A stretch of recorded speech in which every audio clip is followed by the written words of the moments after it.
the kings list and the reigns of these kings go to incredible numbers. Like there's actually 8 kings that are pre-flood.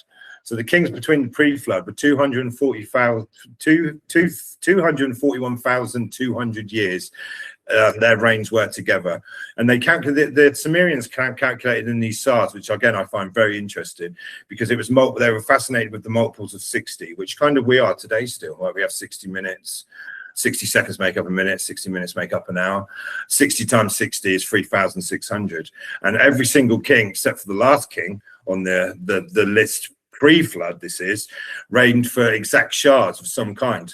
So the first king was Aliamin of Eridu, I think that's pronounced right, I hope that, which is the first city created on Earth, apparently the Sumerian texts say. And this city was created before the creation of humans.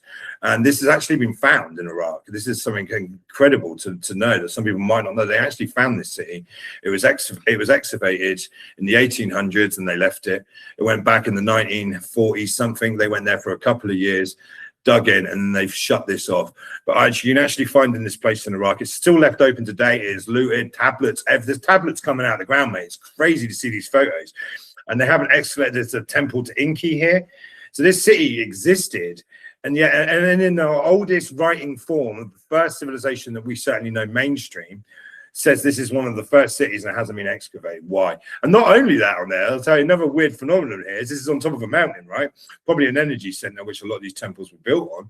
But there's seashells everywhere, which again comes to which links to what? The Great Flood, you know, which the Sumerians obviously talk about because of their kings list is these kings are pre-flood. And so the first ruler, 28,800 years he ruled for, which is 8 stars. You know, that's think about that. And then this puzzled people when they read it, because you've got the exact kings. And then like after the flood, it's like 1,000 years, 800, and it gets less and less, but it's exact. And they took mathematics it meant a lot to them. I don't think they would have made stuff up. And on a list that is their kings, which they believe certainly were gods, and they come from the heavens and they were gods and they created them, which may be some truth in there, but that could be a genetic manipulation, which I'm sure we'll get to later. But I don't think they would have lied about this, Scott. I think they certainly would have believed that these kings were ruling for 28,000 years. So one of them was 43,000 years.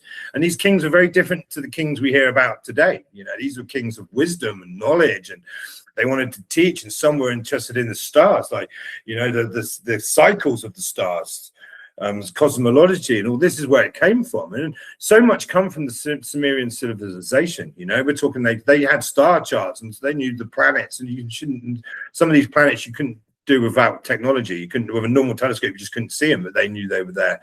They from nowhere had laws and rules, and they didn't know. There's nowhere in these texts it says we created this city and we evolved from this and this leader come.